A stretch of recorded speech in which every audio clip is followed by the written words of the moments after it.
నమస్తే, welcome to BRK health. నేను దేవిక. ఇప్పుడు మనతో పాటు అయితే ఉన్నారు plastic and cosmetic surgeon doctor Dasari Madhu Vinay Kumar గారు అయితే మనతో పాటు ఉన్నారు. సార్, ఇప్పుడు గైనకోమాస్టియా అని చెప్పేసి చూస్తూనే ఉన్నాం కామన్ గా. సో అది ఏ ఏజ్ గ్రూప్ వాళ్ళకి వస్తుంది సార్? అసలు అది ఎందుకు వస్తుంది అంటారు సార్? అది గైనకోమాస్టియా అంటే మేల్స్ లో బ్రెస్ట్ అనేది పెద్దగా ఉండడాన్ని గైనకోమాస్టియా అంటారండి. ఇది కామన్గా ఇది చాలా కామన్ కండిషన్ అండి. అంటే ఎవ్రీ 10 మందిలో ఒకరికి ఉంటుంది. ఏంటంటే సివియారిటీ అనేది మారుతుంది. కొంతమందిలో చిన్నగా ఉంటాయి, కొంతమందిలో పెద్దగా ఉంటాయి, ఇలా అనమాట. ఇది కామన్గా మనకి 3 ఏజ్ గ్రూప్స్లో వస్తుంది. ఫస్ట్ బ్రెస్ట్ ఫీడింగ్ పిల్లల్లో చూస్తాం మనం. వాళ్ళకి కొద్దిగా బ్రెస్ట్ ఎక్కువగా ఉంటుంది పిల్లలకి, ఎందుకంటే మదర్స్ నుంచి హార్మోన్స్ అనేవి పిల్లలకి వస్తూ ఉంటాయి అనమాట. సో వాళ్ళు బ్రెస్ట్ ఫీడింగ్ ఆపేంత వరకు వాళ్ళ బ్రెస్ట్ కొద్దిగా పెద్దగా ఎన్లార్జ్ అట్లా ఉంటుంది. నెక్స్ట్ ఏజ్ వచ్చి టీనేజెస్లో వస్తుంది. అంటే ఒక ఏజ్కి వస్తారు కదా, ఆ ఏజ్లో ఈ హార్మోన్స్ ఇంబ్యాలెన్స్ ఉంటుంది అనమాట. టెస్టోస్టెరాన్ లో, ఈస్ట్రోజన్ హై, అట్లా ఆ ఇంబ్యాలెన్సెస్ అప్పుడు గ్లాండ్ అనేది ఫామ్ అయిపోతుంది. ఇంకొకటి ఓల్డ్ ఏజ్లో 60 ఇయర్స్ ఆ టైంలో కూడా ఈ టెస్టోస్టెరాన్ లెవెల్ పడిపోవడం, వాటి వల్ల ఈస్ట్రోజన్ పెరగడం వల్ల వాళ్ళలో కూడా ఈ గైనకోమాస్టియా అనే కండిషన్ అనేది వస్తుంది అనమాట. ఓకే, వీటికి సర్జరీ అనేది ఉంటుందా సార్? సర్జరీ ఉంటుంది? ఇది సింపుల్ సర్జరీ అండి. సో గైనకోమాస్టియా ఉంటుంది. సో ఫస్ట్ దీంట్లో బోత్ 2 మెథడ్స్ ఉంటాయి. లైపోసెక్షన్ ఉంటుంది, దాంతోపాటు గ్లాండ్ అనేది తీసేస్తాం అనమాట. ఫస్ట్ లైపోసెక్షన్ చిన్న హోల్ 0.5 mm అంత చిన్న హోల్ పెడతాము. అక్కడ నుంచి మొత్తం ఆ ఫ్యాట్ అంతా తీసేస్తాం. తీసేసిన తర్వాత అసెస్ చేస్తాం గ్లాండ్ ఎంత ఉందా అని చెప్పేసి. గ్లాండ్ ఉంది అంటే ఈ నిప్పుల కింద చిన్న ఏరియోలా అని ఉంటుంది, దాని కింద చిన్న 3 centimeters అలా తీసి అక్కడ నుంచి గ్లాండ్ మొత్తం తీసేస్తాం అనమాట. సో ఈ స్కార్స్ అనేవి కూడా అంత ప్రామినెంట్గా ఉండవు, అది కూడా హిడెన్ ఉంటాయి. సో ఇవేమి పెద్ద ఇష్యూస్ ఏమి ఉండవు అనమాట. కానీ సర్జికల్ వల్ల కూడా ఇష్యూస్ అనేది, ఇది very simple procedure, day care procedure, ఒక రోజులో అయిపోయే ప్రొసీజర్ అనమాట. ఓకే, అంటే ఈ సర్జరీకి ఇంప్లాంట్స్ అట్లాంటివి ఏమైనా యూజ్ చేస్తారా సార్? ఇంప్లాంట్ ఏం లేదండి, వాళ్ళకి జస్ట్ అది హెవీగా ఉంటుంది కదా, వాళ్ళకి బ్రెస్ట్ సైజ్ ఎక్కువ ఉంటుంది. సో వాళ్ళకి ఆ స్కిన్ అని కొంత గ్రేడ్స్ ఉంటాయి అనమాట. సో గ్రేడ్ 3 తర్వాత కొద్ది స్కిన్ ఎక్సెస్ ఉంటుంది. సో వాళ్ళలో కూడా మ్యాక్సిమం స్కిన్ హిచ్చింగ్ కానీ అవన్నీ చేస్తాము. సో స్కిన్ తీయకుండా, ఎక్స్ట్రా స్కార్స్ పడకుండా ఇక్కడ నుంచి తీసేస్తాం అనమాట. అంతే. ఇంప్లాంట్స్ అనేవి అలా అవసరం. ఇది ఇప్పుడు అది సర్జరీ చేస్తే మార్క్స్ అనేటివి అట్లా ఏమైనా పడుతుంది? మినిమల్ మార్క్స్ అండి, కనపడవు.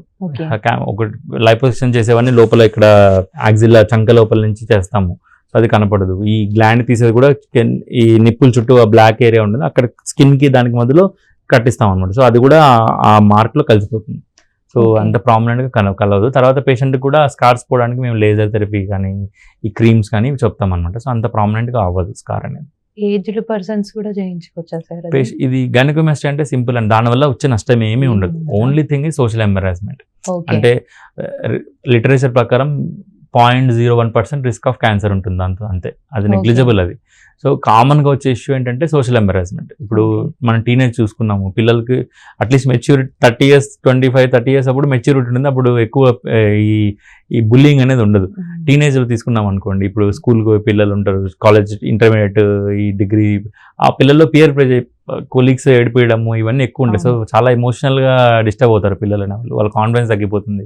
ఈవెన్ మాకు కొంతమంది పేషెంట్స్ ఎలా ఫోన్ చేస్తారంటే, పిల్లలు ఇప్పుడు ఫోన్ చేసి నేను తట్టుకోలేకపోతున్నాను దీన్ని, ఇది అని మాట్లాడతారు. సో అది పేరెంట్స్ అనేది వాళ్ళు అర్థం చేసుకొని అది అంత ఇబ్బంది ఏం లేదు వదిలేయండి అని అనలేమన్నమాట. సో అదొక్క రీజన్ తోటి సర్జరీకి వస్తారు. వాళ్ళు మంచి డ్రెస్సెస్ వేసుకోలేరు, ఫీమేల్ లాగా బ్రెస్ట్ కనిపిస్తూ ఉంటుంది. సో ఇవన్నీ కూడా ఇష్యూస్, ఈ ఇష్యూస్ తోటే మా దగ్గర సర్జరీ కోసం వస్తారు. So simple 1 day procedure, hardly it will take 1 to 2 hours పడుతుంది అంతే. ప్రొసీజర్ అనేది వెరీ సేఫ్ ప్రొసీజర్. సో దాంతో లైఫ్ మొత్తం ప్రాబ్లం అనేది ఒక రోజులో క్లియర్ అయిపోతుంది. దీనికి రెస్ట్ అట్లా ఏమైనా ఉంటుందా సార్ చేసిన తర్వాత? అంటే స్కిన్ లూజ్ అవుతుంది కదా, సో స్కిన్ లూజ్ అయితే స్కిన్ టైట్నింగ్ టైం ఇవ్వాలన్నమాట. అందుకు ఇన్నర్ గార్మెంట్, ప్రెషర్ గార్మెంట్ అని ఉంటుంది, అది 6 weeks వేసుకోమని చెప్తాం. మాక్సిమం 1 week లోనే పేషెంట్ 2 to 3 days లోనే మొత్తం సెట్ అయిపోతుంది అనమాట.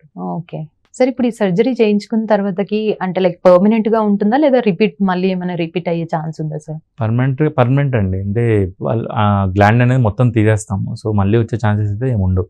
పేషెంట్ వెయిట్ పెరిగితే కొద్దిగా సైజ్ పెరుగుతుందమ్మా, కానీ ముందున్నంత రావడం అట్లంతా ఉండదు అనమాట. మాక్సిమం అక్కడ ఉన్న ఫ్యాట్ తీసేస్తాము, అక్కడ ఉన్న గ్లాండ్ తీసేస్తాం, కాబట్టి మళ్ళీ వచ్చే ఛాన్సెస్ అనేవి చాలా తక్కువ. ఓకే సార్, ఇప్పుడు గైనకోమాస్టియా పేషెంట్స్ ఉంటారు కదా, ఎట్లాంటి టైప్ వాళ్ళు మీ దగ్గరికి వస్తుంటారు సార్? చాలా మటుకు మామూలుగా నార్మల్ అండ్ డెవలప్మెంటల్, ఇలా అంటే ఆ సర్టన్ ఏజ్లో 14 years అప్పుడు వస్తారు. 14-16 అప్పుడు చెప్తాం అనమాట. మీరు అబ్జర్వ్ చేసిన తర్వాత ఒక 2 years అబ్జర్వ్ చేయండి తగ్గుతుందో లేదో అని చెప్పి, తగ్గలేదు అంటే కన్నా విల్ డూ సర్జరీ అని చెప్తాం అనమాట వాళ్ళు.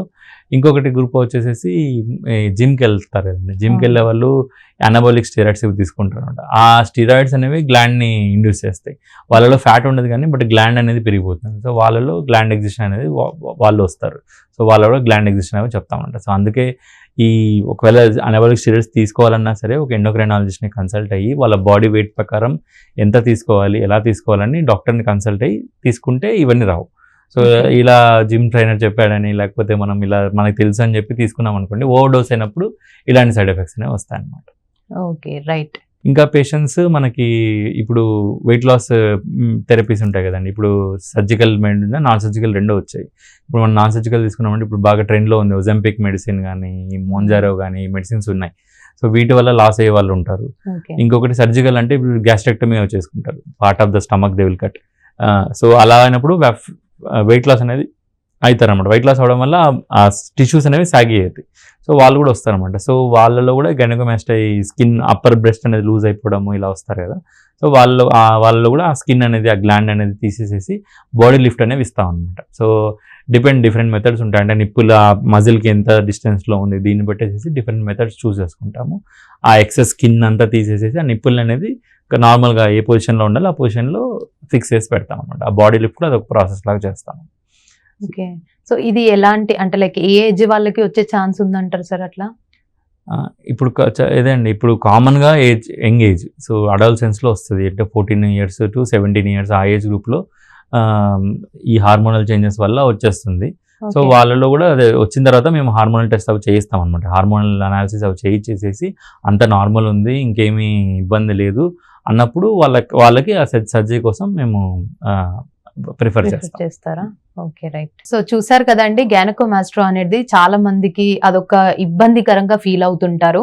అది ఇంకా కొంతమందికి డౌట్ కూడా ఉంటుంది, లైక్ అది చేయించుకోవచ్చా సర్జరీ చేయించుకుంటే ఎలాంటివి ఫేస్ చేయాల్సి ఉంటుంది, అసలు చేయించుకోవద్దా, ఎలాంటి ఏజ్ వాళ్ళు చేయించుకోవచ్చు సర్జరీ అనేది మీకైతే డౌట్స్ ఉంటాయి. సో ఆ డౌట్స్ అన్ని కూడా ఇప్పుడు మనకి సార్ అయితే చాలా చక్కగా క్లియర్ గా చెప్పేశాడు. Thank you so much.